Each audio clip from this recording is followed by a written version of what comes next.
As I pack my books, a picture of you falls from the pages of an old journal I had when I dated your mother. There are stories written about all of us, our trips, high and low points, and our plans for the future. If I've learned anything, the future is always unwritten, never certain no matter how much you plan. And it's further illuminated by the fact that I'm not in your life anymore. Funny thing how you always look like the toothless, goofy kid in this picture, no matter how old I get. This same little girl once conquered dangerous waters like George Washington did when he and his troops crossed the icy Delaware River. Okay, so you didn't exactly conquer a river, but I recall that day fondly. The soles of your shoe remnants flopped against your sockless heels as you meandered down the hiking trail ahead of your mom and I. Shoestrings bounced on the dirt as you picked up rocks and pitched them into the creek.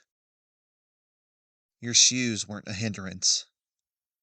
They did their job protecting you from sharp stones and littered aluminum cans, and you weren't bothered by that the least bit.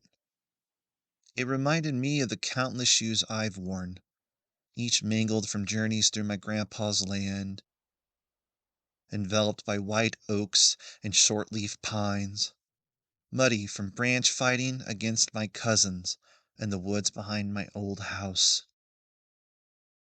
My shoes, like yours, would become relics of a story only the wearer could tell. I also recall that the creek was shallower after the night storm. Rocks peeked through the crisp water, and your mother, taking lead, hobbled on each wet stone until she reached the other side. "Come on," your mother called out, waving you over. "You can do it." You glanced my way first, as I watched from the trees. You seemed unsure when you looked at me, your soon-to-be stepfather, maybe worried about slipping, but you turned back to your mom, sucking in a deep breath, and shakily stepped onto the first smooth rock. I continued watching, leaning against a slanted oak, observing like your grandpa, who watched from afar. For half an hour, we hiked this trail for you, because you loved the city parks. But it was the first time I had come this far north to the outskirts of town, and I was definitely not expecting to find such a secluded place miles from the city.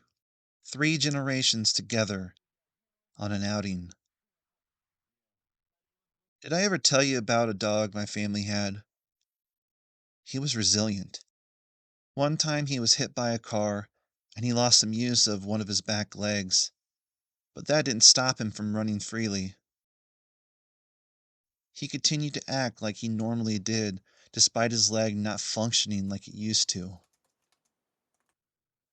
I remember one late night when I was a teenager, and I had to be brave.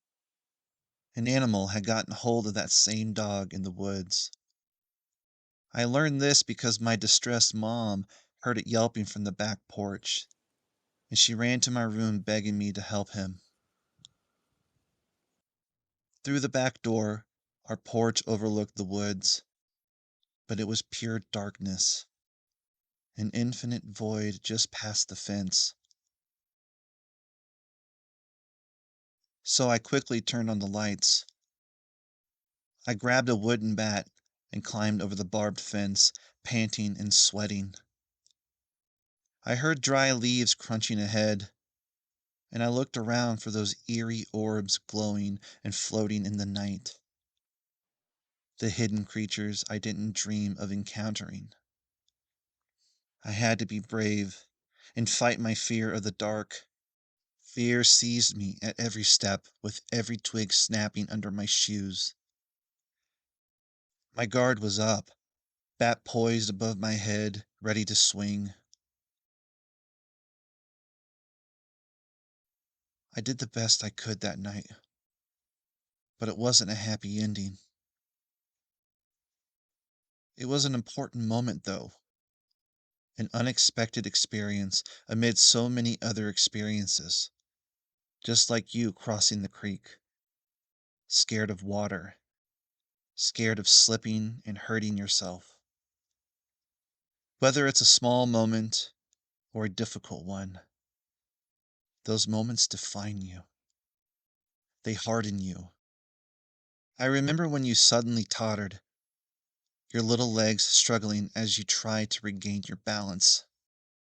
Your mother held out her arms, spread wide, ready to embrace you. She was a single mother, trying to raise a child the way she was brought up, scared of each moment ahead of her.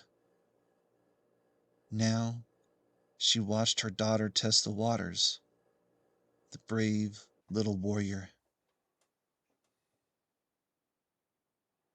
Sadly, I wouldn't get the opportunity to be your stepfather, but I would always remember when you bravely sprang from the last stone, your arms swung outward, and leapt into your mother's arms.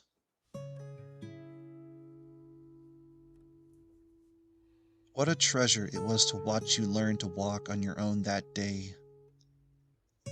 It will be one of many lessons to come in your young life, because bravery comes with stepping into the darkness, but it also comes with the fact that you can't always be the victor.